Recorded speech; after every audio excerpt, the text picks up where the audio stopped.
Page number 31 पर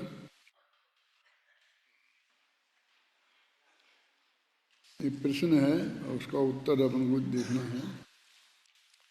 यहाँ एक प्रश्न संभव है कि सम्यक दृष्टि और केवली की ज्ञान चेतना में क्या अंतर है। मैंने ज्ञान चेतना तो दोनों को ही स्वीकार की है, केवली की भी और सम्यक दृष्टि की। और कल जयचंद जी छाबड़ा ने के भावार्थ जो अपन ने पढ़ा था तो उसमें वहाँ सम्यक दर्शन से शुरू की थी ज्ञान चेतना को और केवल ज्ञान पर जाकर के समाप्त किया था। तो सम्यक दर्शन प्राप्त होकर और फिर केवल ज्ञान तक कैसे पहुँचता है। तो सम्यक दर्शन के पहले आगम ज्ञान से, गुरु के मुख से, तर्क से, युक्ति से आत्मा को जाना जाता है और उसके बाद में आत्मा का अनुभव होता है। तो सम्यक दृष्टि की ज्ञान चेतना में और केवली की ज्ञान चेतना में फर्क क्या है। केवल ज्ञानी जीव के साक्षात ज्ञान चेतना होती है। केवल ज्ञान होने से पूर्व भी निर्विकल्प अनुभव के समय जीव के उपयोगात्मक ज्ञान चेतना होती है। जब वो अनुभव करता है तब उसके ज्ञान चेतना होती है। ये दो बातें तो नक्की होंगी, पक्की, केवल ज्ञानी के है और अनुभव के काल में उसके है। अब यदि ज्ञान चेतना के उपयोगात्मकत्व को मुख्य न किया जाए, माने एक अपेक्षा ये भी होती है कि उपयोगात्मक नहीं, बस उसकी श्रद्धा के लेवल पर है ना और लब्धि के लेवल पर कि मैं तो ज्ञान चेतना स्वरूप हूँ, कर्म और कर्म फल चेतना रूप नहीं हूँ। तो सम्यक दृष्टि के ज्ञान चेतना निरंतर होती है। यानी एक अपेक्षा ये भी है, जब आपको करने धरने के विकल्प आ रहे हैं, पर वो साधारण नहीं है। वो विकल्प ऐसे हैं कि हम जगत में अज्ञानियों से भी ज़्यादा प्रबल दिखाई देते हैं। जैसे भरत चक्रवर्ती आदि के बाहुबली पे चक्र चला दिया, और भी हमारी बात आपको मानना ही पड़ेगी। इस तरह के कर्तृत्व के और भोक्तृत्व के तीव्रतम विकल्प हों। कर्म चेतना और कर्म फल चेतना नहीं होती तब भी मैंने श्रद्धा के लेवल की ज्ञान चेतना को, ये जगत को स्वीकार कराना बहुत कठिन काम है, क्योंकि उसका निरंतर ज्ञान के स्वामित्व भाव से परिणमन होता है। कर्म के और कर्म फल के स्वामित्व भाव से परिणमन नहीं होता है। अब एक स्वामित्व भाव से माने श्रद्धा में कि मैं, ये मेरी है, ये मैं हूँ, एकत्व ममत्व। ज्ञान चेतना में उसका अपनत्व रहता है और कर्म और कर्म फल चेतना में उसका अपनत्व नहीं रहता है। कि अभी बराबर वो कोई आदेश दे रहा है, ये हो रहा है, ये हो रहा है, सब है ना।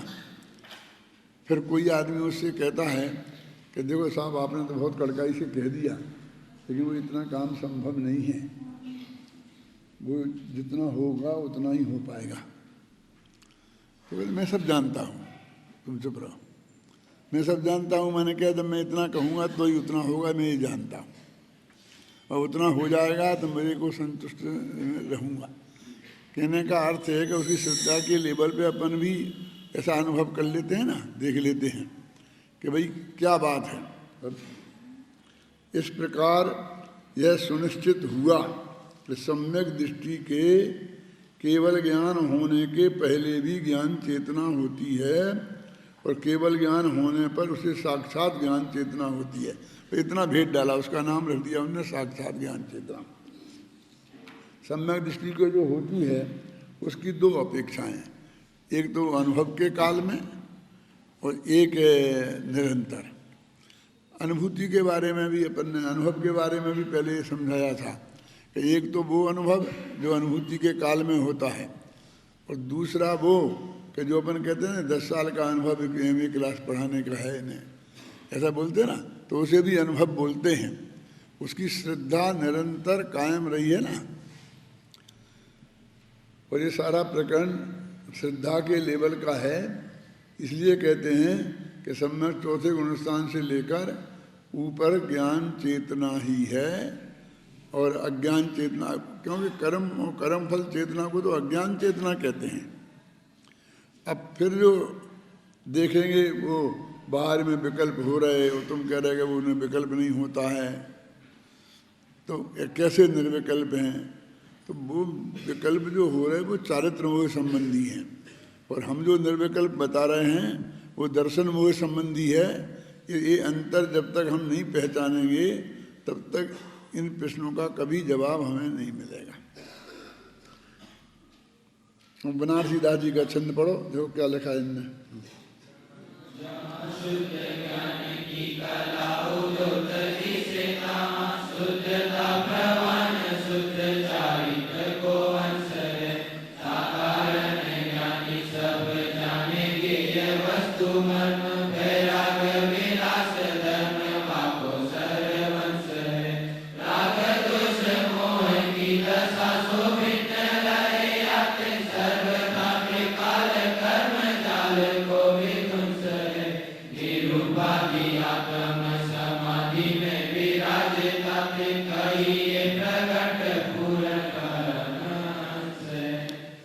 उसी बात को इन्होंने बांधा है छंद में कि जब जहाँ शुद्ध ज्ञान की कला का उद्योत होता है, चंद्रमा की कला होती है ना, दूज से लेकर के और पूर्णमासी तक, और फिर 16 कलाएं मानी जाती हैं। तो 16 कौन कौन हुई? दूज से लेकर के पूर्णमासी तक तो 14 ही होती हैं। तो एक अमावस की कला है वो भी है, और एकम की भी है वो भी है, लेकिन इन दो को दोज से क्यों शुरू करते हैं? देखो मुसलमान भी जब उनको दोज का बीज का वो चंद्रमा दिख जाता है ना, तब वे अपनी उपवास भंग करते हैं, क्या मनाते हैं, ईद वीद मनाते हैं, क्योंकि वो एकम का दिखाई नहीं देता। माने वो खुल तो जाता है, पूर्ण अमावस जैसा पूरा लोक तो नहीं रहता, तो इसलिए 16 कलाएं मानेंगी। कौन कौन सी?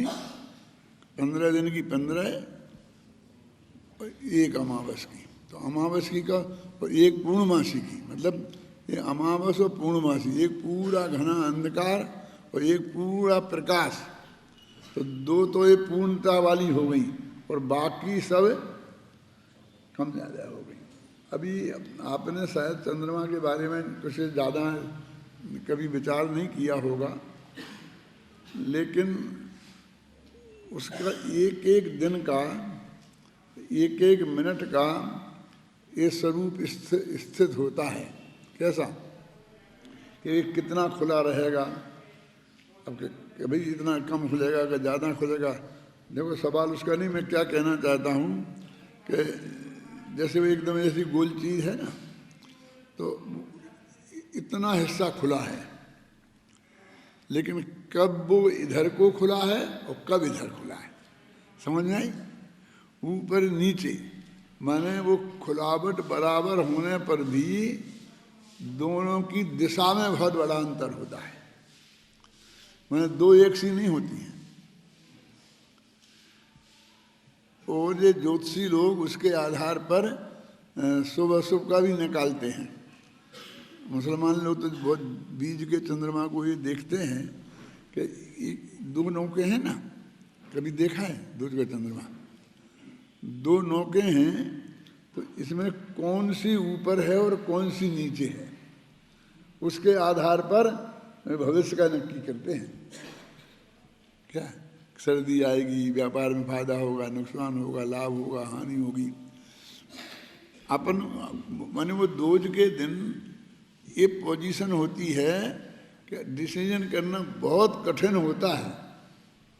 क्या कि ये वाला हिस्सा ऊंचा है कि ये वाला ऊंचा है, लेकिन उनमें दो में से एक ऊंचा होता ही है और एक नीचा होता ही है।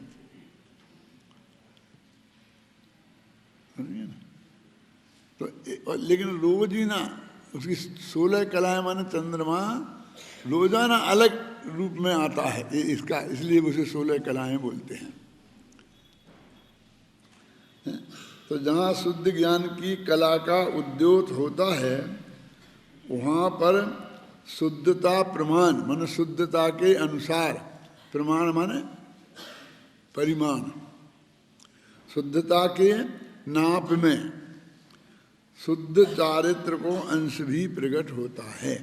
जैसे कि चंद्रमा में कुछ हिस्सा प्रकट रहता है, कुछ हिस्सा अप्रकट रहता है। यदि आप बारीकी से देखेंगे तो जो अप्रकट हिस्सा अपन कहते हैं ना, जैसे वो भी दिखता है। मन आपको उस वक्त पूरा चंद्रमा दिखता है और ये प्रकाशित होता दिखता है और वो अप्रकाशित होता दिखता है।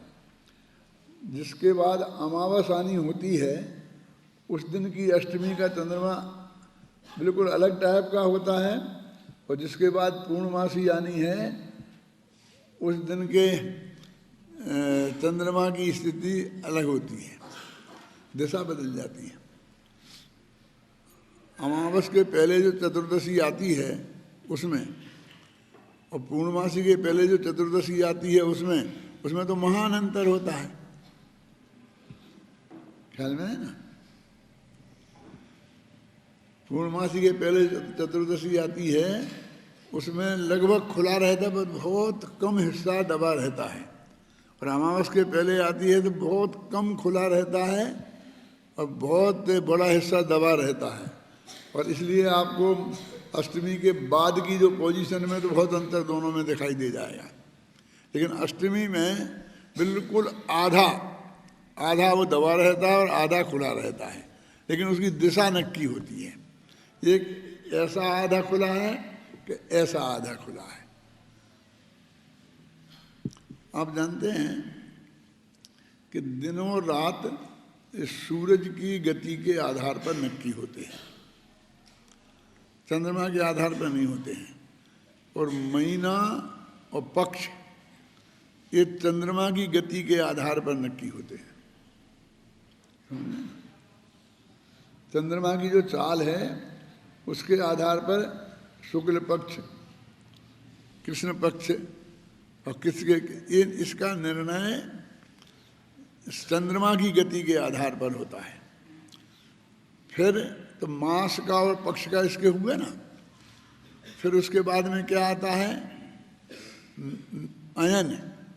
सुना अयन क्या होता है? कभी सुना? ये अपन बोलते हैं दक्षिणायन, उत्तरायण। वो अयन है मूल शब्द में, तो दक्षिण की तरफ और उत्तर की तरफ। तो ये सूरज के आधार पर नक्की होता है। 6 महीना का दक्षिणायन और 6 महीना का उत्तरायण।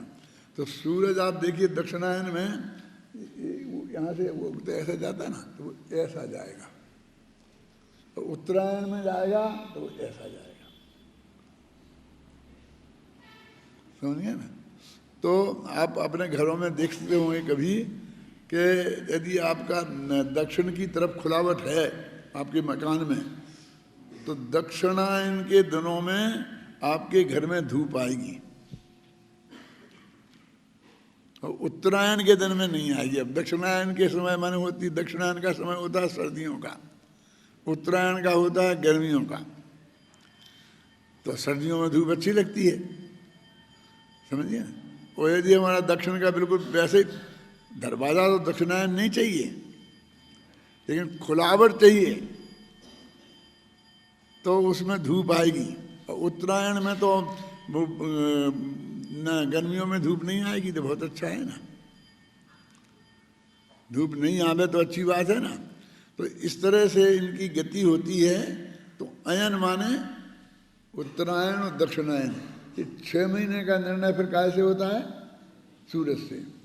अब दिन का निर्णय भी सूरज से और 6 महीनों का निर्णय भी सूरज से, और 15 दिन पक्ष और मास का निर्णय चंद्रमा से। फिर ऐसे ही आगे का सारा हिसाब चलता है। जैसे कि इस सूरज की गति 365 दिन में 365 तरह की होती है, और वो बता देते हैं ज्योतिषी कि फला तारीख को इतना बजे जयपुर में इतना बजे सूरज उगेगा, जबलपुर में इतना बजे उगेगा, बम्बई में इतना बजे उगेगा। एक एक दिन का सब जगह का नक्की होता है। ऐसा चंद्रमा का भी होता है। फिर आगे के जो निर्णय होते हैं उसको मान लो पत्रिका आपने देखी होगी तो उसमें चांद्र मास, महीने को चंद्रमा संबंधी महीना ऐसा लिखा रहता है,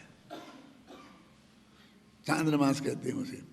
फिर जैसे 1 बरस तक का मैंने आपको बताया ना, फिर ऐसा शताब्दी का भी होता है,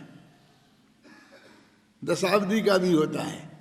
फिर ऐसे ऐसे यानी प्रकृति हमें कहते हैं ना दोहराती है, लेकिन वो दोहराने का नियम कब कब कैसा क्या होता है उसकी जितनी अधिक जानकारी आपको है उतना अधिक ज्योतिष ज्ञान आपको है।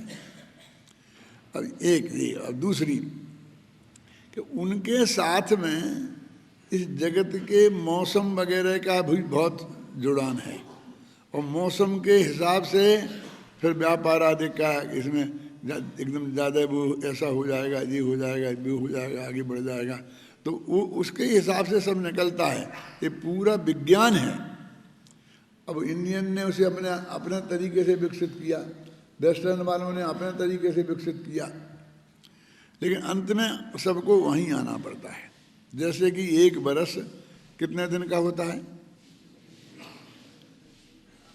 365 दिन का होता है। अब हिंदुओं ने 30 दिन का महीना माना तो 360 ही दिन होते हैं। अब ये 5 दिन क्या होगा? होगा तो 365 का ही। तो ये 5 दिन को हर महीने में एडजस्ट करते हैं। कभी कहेंगे कि ये लुप्त हो गई, कभी कहेंगे 2 अष्टमी हो गई। तो उनके यहाँ नियम है कि 60 घड़ी का के 24 घंटे होते हैं ना, तो उसमें जिस दिन वो 30 घड़ी से ज़्यादा दिन होगा वो उस दिन के वो माने जाएंगे। और मानो 30 से बराबर फिर 2 अष्टमी हो जाएंगी, मतलब फिर 2 सप्तमी हो जाएंगी। और यदि जो कम ज़्यादा होगा तो उसका फिर वहाँ एडजस्ट करना पड़ेगा, तो कहीं स्थिति का क्षय हो गया। अब इन्होंने अंग्रेज़ों ने पहले से ही सेट कर दिया कि जनवरी 31 महीने की, फरवरी 29 की या 28 की, फिर मार्च 31 का, फिर अप्रैल 30 का, फिर मई 31 का। माने वो हर महीने में एडजस्ट करते जाते हैं अपना। और ऐसे 365 दिन उनके वो हो जाते हैं। अब वो 365 में भी थोड़ा कम ज़्यादा होता है, तो ये तो भारतीय तो ऐसे एडजस्ट कर लेते हैं। और वे फिर वो कहते हैं कि हर चौथे साल 29 दिन की फरवरी होती है, तो वो 4 साल में जाके उसे एडजस्ट करते हैं। मतलब विज्ञान तो वही का वही है, लेकिन उन्होंने अपने अलग तरीके से किया, इन्हें अलग किया। दिक्कत क्या है कि नक्षत्रों के आधार पर नक्की होता है। दिन है 30 और नक्षत्र हैं 27, तो इसलिए रोजाना ही वो नक्षत्र कितने बजे से कितने बजे तक है बोल देना, फाल्गुनी नक्षत्र इस तारीख से इतने बजे है, इतने बजे से इतने बजे है। मैंने ज्योतिष भी बहुत पढ़ा था पहले, लेकिन कभी काम में नहीं लिया, करके समझ गए ना है? तो वो उसमें एडजस्ट होता है, बढ़ता जाता है। 1 महीना में कितना कौन सा नक्षत्र गया, कैसे गया, आया गया, और वो सब उसमें लिखा रहता है। इस तरह से कई जगह 28 नक्षत्र और मान लिए हैं। तो इन ज्योतिष शास्त्र के हिसाब से ये सब चीज़ें से व्यवस्थित होती हैं ना। तो यहाँ तो उन्होंने सिर्फ उदाहरण दिया है कला का चंद्रमा किया, जहाँ शुद्ध ज्ञान की कला उदित दिशे तहाँ शुद्धता प्रमाण शुद्ध चारित्र को अंश है। जैसे वो चंद्रमा की कला में है, ऐसे ही चारित्र में भी नक्की है कि जब सम्मा दर्शन शुरू होगा तो चारित्र का अंश भी प्रकट होगा। और फिर वो चारित्र का अंश 14वें गुणस्थान तक किस किस तरह कहाँ कहाँ कैसा बढ़ता जाएगा, एक बिल्कुल उसके अनुसार वो सारी पद्धति है। तो जैसे कि अपन ने कहा ना कि अमावस के दिन चंद्रमा होता ही नहीं और एकम के दिन दिखता नहीं है, तो नहीं होता ही जैसा मान लिया, 2 से ही गिनते हैं। देखो गुरुदेव श्री एक बात कभी उनके प्रवचन में तुमने ध्यान से सुनी हो तो, बुजुर्ग लोगों ने तो सुनी ही होगी कि बीज उगीच है तो पूर्णमासी थसे थसे पण थसे। नहीं आया समझ में कि यदि दोज उगा है चंद्रमा तो वो पूर्णमासी गारंटी से आएगी, लेकिन ये कब? सुदी में। सुदी समझते हो? शुक्ला में। शुक्ला माने सफेद, क्योंकि ज्यादा रहेगी ना रात, चांदनी रात, इसलिए। तो चंद्रमा उगा है तो नियम से बढ़ते बढ़ते पूर्णमासी में बदलेगा। तो बीज बोलते थे सम्यक दर्शन को, और फिर वो पूर्णमासी बोलते थे काय को? केवल ज्ञान को। यानी सम्यक दर्शन हुआ है, आत्मा की अनुभूति हुई है, तो उसे एक दिन केवल ज्ञान अवश्य होगा। अभी उसमें ये कब की बात है? शुक्ला की। समझ ना, इस शुक्ला की बात है, मतलब ये अमावस के बाद वाली बीज की बात है। अब पूर्णमासी का उल्टा होता है, फिर पूर्णमासी की जो बीज आती है, डोज आती है, वो धीरे धीरे कम होती जाती है। अब एक भाग्य की बात है, वो भी कह ही देता हूँ कि पूज्य गुरुदेव श्री की जो जन्म तिथि है वो तो है शुक्ला की। शुक्ला समझ गए ना, कि जो डोज उगकर पूर्णमासी में बदलेगी, और फिर एक डेढ़ महीने बाद आती है भैंसी की, तो वो है कृष्णा की। समझ में आ रहा है? तो जब गुरुदेव वो बात कहते थे ना, तो वो तो उनने कभी नहीं कही है, लेकिन एक कहते थे, तो लोगों को तो रस आता है ना कि यहाँ से ज्ञान की किरण होगी है, तो ये केवल ज्ञान में जाके बदलेगी हैं, और यहाँ एक अंधकार होगा है, तो अंधकार का क्या होगा। एक बात और कहूँ, आपको गुजराती और हिंदी में अंतर समझते हो तो, गुजराती में अमावस के दिन महीना पूरा होता है, और हिंदी में पूर्णमासी के दिन महीना पूरा होता है। कहीं मानो, जैसे कि अभी अपना क्या चल रहा है, अभी छोड़ दो, मान लो कि अपना जो रक्षाबंधन आता है ना, तो श्रावण सुदी पूर्णमासी के दिन आता है ना, अपन उसे श्रावण बोलते हैं और वे उसे भादवा बोलते हैं। उनका महीना अमावस को पूरा हो जाता है ना, बंदा दिन निकल गया।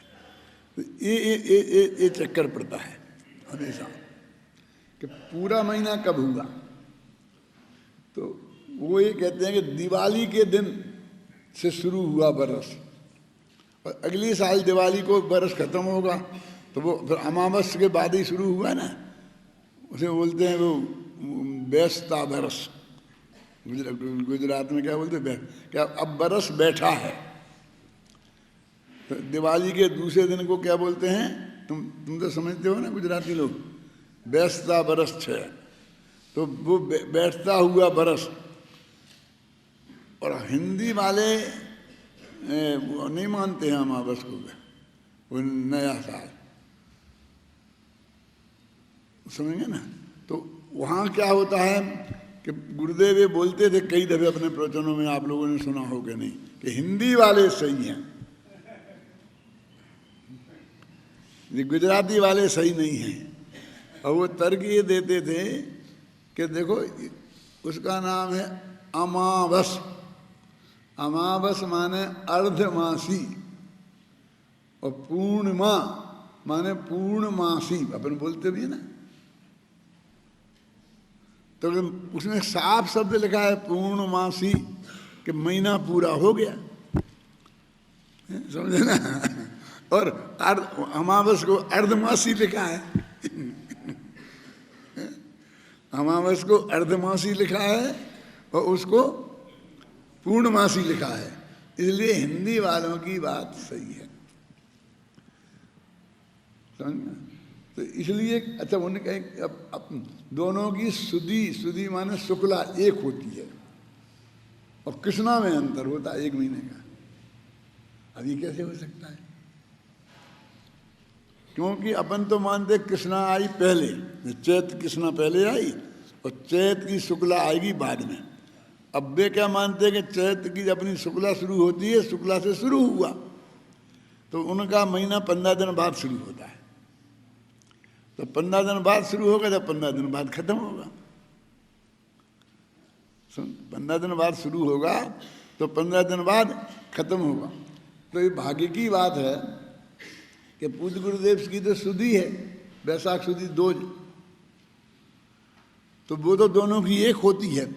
तो अपने कहते थे हाँ अक्षय तृतीया आई, तीज की आई और सुधी की गुरुदेव की, तो हिंदी वाले और गुजराती वाले में कोई चक्कर नहीं पड़ता है। लेकिन जिसकी बदी की होगी तो अपन बोलते हैं भादों बदी दोज को भैंसरी की जयंती है तो वे बोलेंगे सावन बदी दोज। अब समझ ना, अपने यहाँ वो भादों बोलते हैं और तुम्हारे यहाँ सावन बोलते हैं ना, तो भैंसरी का जन्म सावन बदी दोज को है। और अपने यहाँ सावन बदी दोज गिनेंगे तो फिर 1 महीना पहले हो जाएगी। अब कहाँ कहाँ क्या क्या परंपराएं कैसे चली, लेकिन जो चीज़ से अपन प्रभावित होते हैं उतना उसका ज्ञान तो उतना तो होना चाहिए ना। आपको सामान्य जानकारी इसकी नहीं होगी तो फिर आप लगाते ही रहे ना गिनती, वो सही बैठेगी नहीं गिनती, समझे ना। जहाँ शुद्ध ज्ञान की कला उदोत होत दिशे, शुद्धता प्रमाण शुद्ध चारित्र को अंश है, ता कारण ज्ञानी सब जानेंगे वस्तु मर्म। हाँ,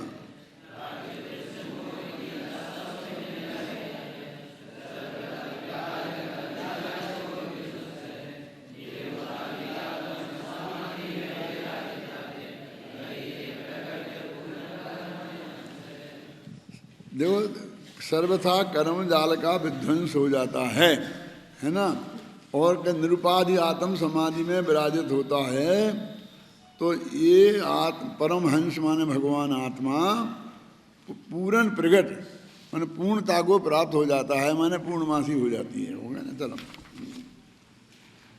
जहाँ पर शुद्ध ज्ञान की कला का उद्योत होता है वहाँ उसकी शुद्धता के परिमाण में शुद्ध चारित्र का अंश अवश्य ही प्रकट हो जाता है।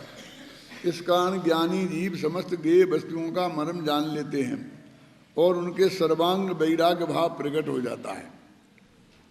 वे ज्ञानी जीव राग देश मोह की अवस्था से सर्वथा भिन्न रहते हैं।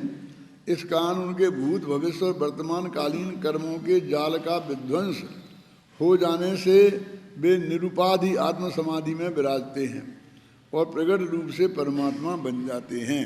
वही जो वर्णन पीछे किया था ना जयचंद छाबड़ा ने कि कैसे दोज के दिन वो उगता है और पूर्णमासी को पूर्ण हो जाता है। ऐसे कौन सी ज्ञान चेतना, तो ज्ञान चेतना सम्मा दर्शन से प्रकट होती है और केवल ज्ञान में पूर्ण हो जाती है, समाप्त नहीं, पूर्ण हो जाती है ना। फिर स्वामी जी का है पढ़ना, इसके बाद में अपन पढ़ें। देखो, इस प्रकार आगामी गाथाओं के भाव की सूचना देने वाला इस कलश में यही कहा गया है कि देखो, प्रतिक्रमण प्रत्याख्यान और आलोचना के माध्यम से भूत भविष्य और वर्तमान कालीन कर्मों से रहित एवं अपने स्वभाव का नित्य स्पर्श करने वाले ज्ञानी जन चारित्र के बल से कर्म चेतना और कर्मफल चेतना से रहित होकर केवल ज्ञानमयी साक्षात ज्ञान चेतना को प्राप्त होते हैं। अभी अपन ने छंद पढ़े, वो पढ़े, उनमें कहीं ऐसा प्रतिक्रमण प्रत्याख्यान और आलोचना शब्द नहीं आए, लेकिन जब भी आचार्य अर्थ करते हैं तो आगे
आप देख रहे होंगे प्रतिक्रमण, प्रत्याख्यान, आलोचना और चारित्र, ये आत्मा ही है।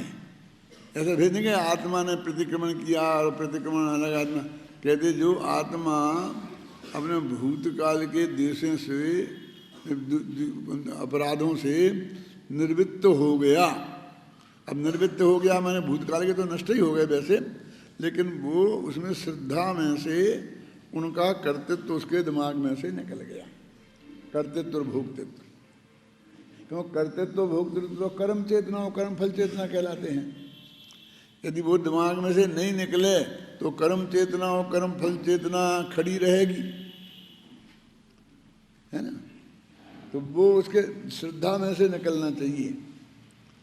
तो कहते ऐसा वो आत्मा कि जिसके भूतकाल के दोषों के संदर्भ में कर्तृत्व और भोक्तृत्व का भाव निकल गया। भाव ही निकलना है अब तो, क्योंकि वो तो सब जो कुछ थे जो पूरे के पूरे नष्ट ही हो गए।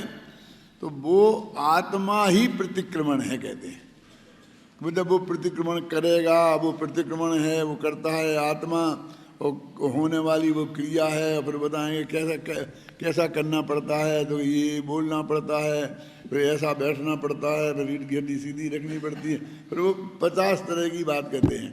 वो तो श्रद्धा के लेवल की बात है, इसलिए वो कहते हैं बस वो आत्मा ही प्रतिक्रमण है। जब वो आत्मा ही प्रतिक्रमण है, प्रत्याख्यान है और आलोचना है, तो ज्ञानी के चौथे गुणस्थान में सम्यक दर्शन प्रकट हुआ। तो उसके नित्य प्रतिक्रमण, नित्य आलोचना और नित्य प्रत्याख्यान मौजूद है। प्रत्याख्यान भविष्य के संदर्भ में होता है, प्रतिक्रमण भूतकाल के संदर्भ में होता है, और आलोचना वर्तमान के संदर्भ में होती है, और होती तीनों वर्तमान में है। वो भूतकाल में होगा ऐसा नहीं, भूतकाल के दोषों से आत्मा के संबंध की अस्वीकृति, उसका नाम प्रतिक्रमण है। ये शब्द बना ना प्रतिक्रमण। आप जानते हैं उपसर्ग होते हैं और धातुओं में प्रत्यय होते हैं, तो अंत में लगते हैं वो प्रत्यय कहलाते हैं, और शुरू में लगते हैं वे उपसर्ग कहलाते हैं। जो अंत में लगते हैं वो प्रत्ययों से धातु का अर्थ नहीं बदलता है। एक वचन का बहुवचन हो जाएगा, स्त्रीलिंग का पुल्लिंग हो जाएगा, ये फर्क पड़ेगा। लेकिन उपसर्ग की परिभाषा ये है, उपसर्गेण धात्वर्थो बलादन्यत्र नीयते। उपसर्गों के माध्यम से धातु का अर्थ जबरदस्ती दूसरी जगह ले जाया जाता है। अर्थ माने कोई मीनिंग क्या मतलब है? देखो, गम धातु है मूलता, गम का गच्छ रूप बनता है, गम गच्छ धातु है, ऐसा बोलते हैं ना अपन। अब गम धातु से गच्छ बन करके गच्छति ये बना ना। तो अब ये कहते हैं कि अब इसमें हमने ती लगाया प्रत्यय, तो वह जाता है, उस अन्य पुरुष हो गया। फिर ता लगाया तो वे दो जने जाते हैं, फिर अंति लगाया तो वे तीन बहुवचन में जाते हैं। फिर ऐसे बनेंगे, तो ये अर्थ नहीं बदला, उसी में विभक्तियाँ जुड़ती गईं। लेकिन इसमें क्या होगा, गम माने गम गच्छ माने जाना, और उसमें आ उपसर्ग लग गया तो वो आगच्छ हो गया, तो उसका अर्थ हो गया आना। देखो एकदम उल्टा, गच्छति माने जाता है और आगच्छति माने आता है। तो गम धातु में आ उपसर्ग लगा तो धातु पे उपसर्ग आ गया ना, उसका पूरा अर्थ ही बदल जाए तो इससे बड़ा और उपसर्ग क्या होगा। फिर अब गम आ से आगच्छ हो गया, अब वो आ तो लगा ही रहा, अब एक और लग गया प्रति, तो क्या बन गया प्रत्यागच्छति। तो क्या अर्थ हो गया, लौट कर आना। समझना ही समझना। अब फिर अब उपसर्ग लग गया, तो अब गच्छति माने जानना हो गया। तो ऐसे जितने जितने उपसर्ग लगेंगे उसके हिसाब से उनके अर्थ बदलते जाते हैं। तो उसका इसे कहते उपसर्गेण धात्वर्थो बलाद अन्यत्र नीयते। तो अब ये जो है ना प्रतिक्रमण, अपन प्रति लगा रहे थे ना, प्रति, तो कृम धातु है वो जो जाने के अर्थ में होती है, चाहे गच्छ गम गच्छ कहो चाहे कृम कहो, कृम फिर कृमति ऐसे बनेगी रूप। अब कृम में आ लगा दोगे तो आक्रमण हो जाएगा, अब अलग अर्थ हो गया ना। कृम माने जाना और आक्रमण माने आक्रमण करना। तो जाना तो है ही, लेकिन आक्रमण करते हुए जाना है? और फिर प्री और लगा लो तो प्रत्याक्रमण हो जाएगा, फिर लौट के आना हो जाएगा। तो ये है प्रतिक्रमण। तो इसमें प्रति लग गई तो लौट के आना, ऐसा अर्थ है। प्रतिक्रमण माने लौट के आना, माने जहाँ हम गलत चले गए थे अब हम आज हमें पता चला तो हम लौट के आ गए, माने वो हमारी गलती सुधर गई। कहने का मतलब ये है अब वो गलती तो उस काल में तो हो गई सो हो गई, और जो कर्म बन गया सो बन गया, और हो सकता है वो हमारा उदय में आकर हमने भोग भी लिया हो, और ये भी हो सकता है सत्ता में पड़ा हो और कल भोग ना पड़े, वो अलग बात है। लेकिन क्या हम तो कहते हैं ना हम तो लौट के आ गए, ऐसा है। एक कांग्रेसी आदमी था, वो भारतीय जनता पार्टी में चला गया था, समझ गए ना। अब उसने जो कुछ भी किया उस वक्त, उसके अच्छे बुरे जो परिणाम आए वे आ गए, और बहुत भोग लिए और बहुत अभी भोगना बाकी भी हो सकते हैं। लेकिन फिर वो कहेगा कि हम लौट के आगे कांग्रेसी हो गए, माने हमने अपने आप ही पश्चाताप हो गया ना उसका अर्थ, कि हम वहाँ जाकर के पछताए।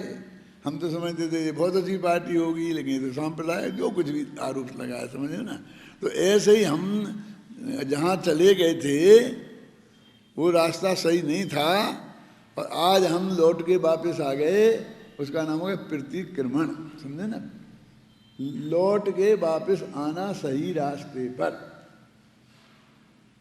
अब इसमें ये इसका शाब्दिक अर्थ है।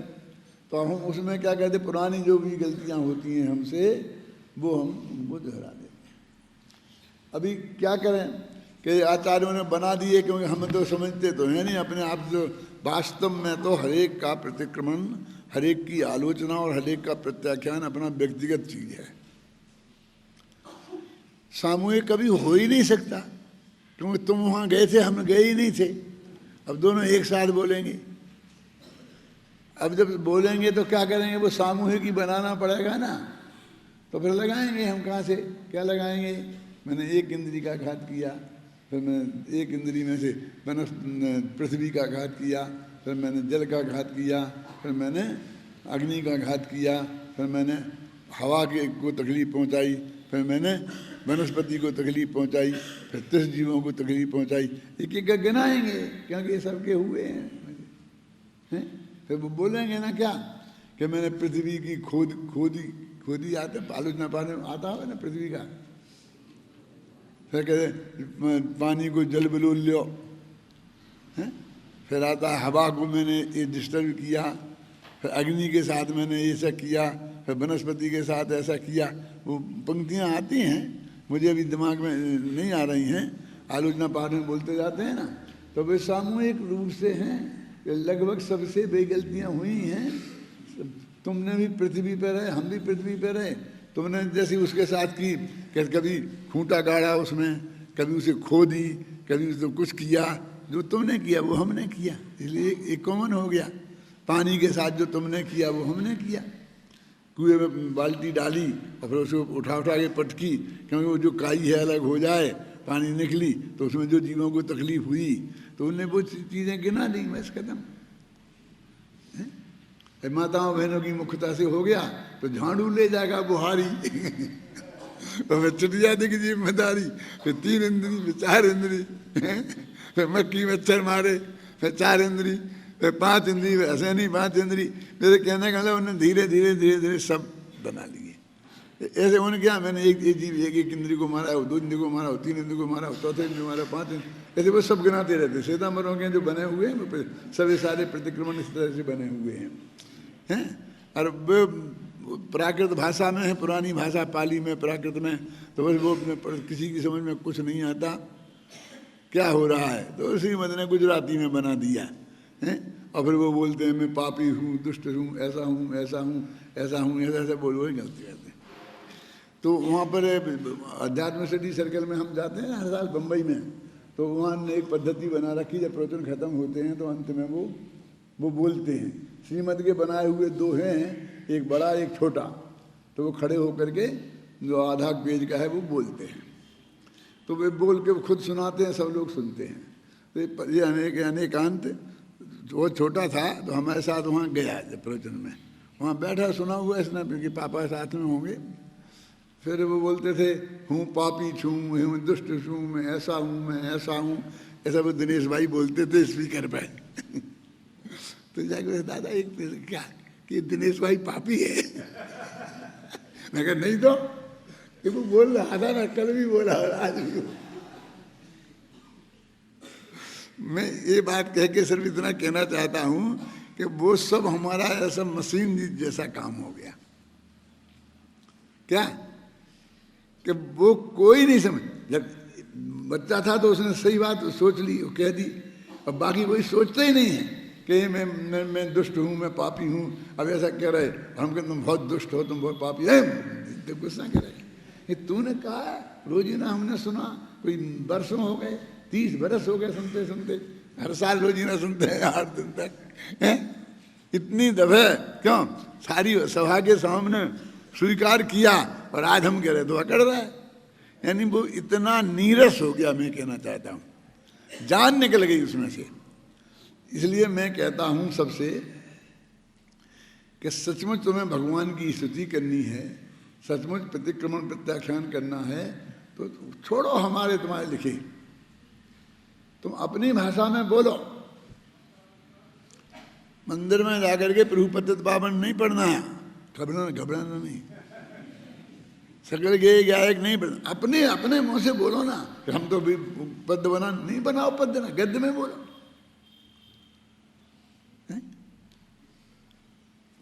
तुम अपने मम्मी से रोटी चाहिए, दाल चाहिए, खाना चाहिए, तो पुरानी कभी भी कविता में जाके बोलते हो, वो कविता बोलो मम्मी मेरे को रोटी चाहिए। सिनेमा में गीत बन गएगा, मुझे क्या दे दे मम्मी, क्या करवा दे, वहाँ घुमा दे घुमा दे। लेकिन वो चीज़ें भी जब एक्चुअल में बच्चे अपनी माँ से मांगते हैं तो वो भी गा के नहीं बोलते हैं।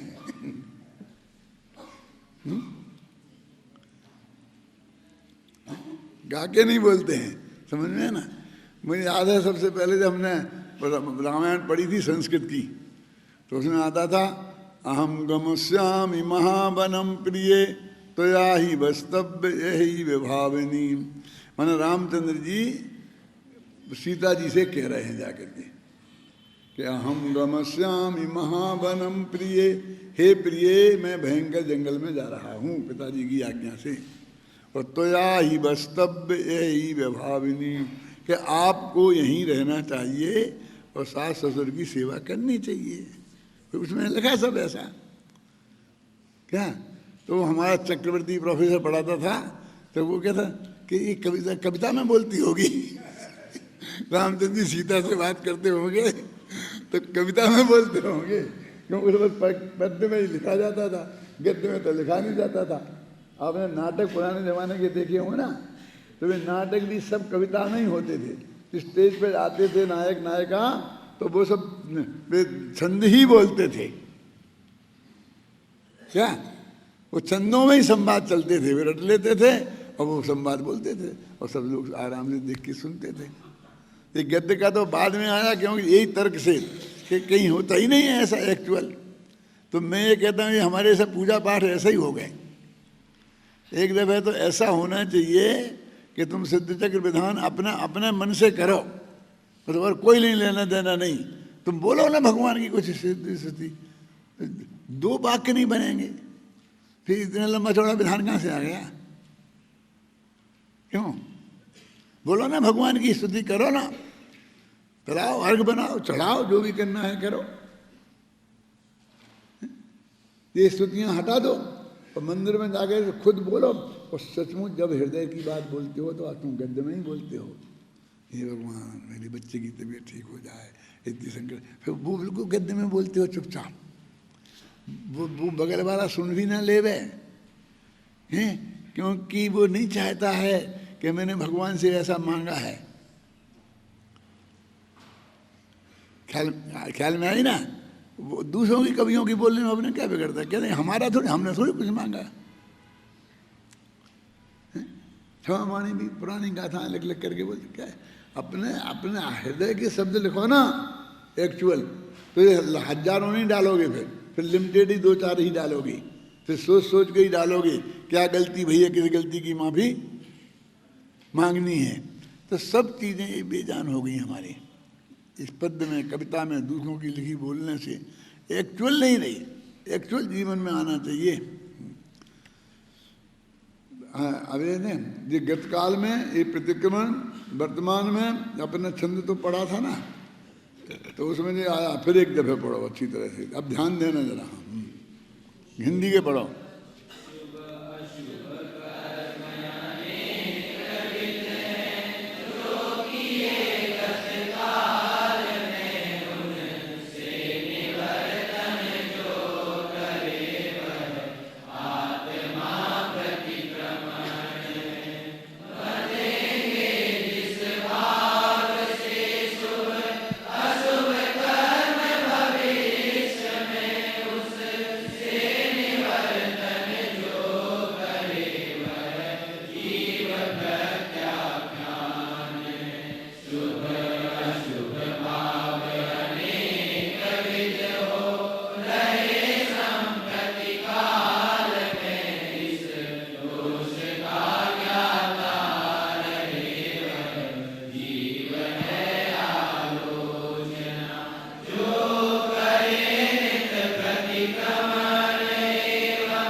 आत्मा ही चारित्र हैं जो रोजाना प्रतिक्रमण करते हैं, प्रत्याख्यान करते हैं। माने क्या प्रतिक्रमण? पुराने जीवन में जो गलतियां हुई वो गलतियां करने लायक नहीं थी, ऐसा पश्चाताप पूर्वक अपनी श्रद्धा में ऐसा बैठाते हैं, भविष्य में ऐसी गलती मुझसे नहीं होगी, बल्कि प्रत्याख्यान हो गया है, अब वर्तमान में भी हो रहे हैं, मैं उसकी भी माफ़ी मांगता हूँ, बल्कि प्रतिक्रमण प्रत्याख्यान तीनों हो गई।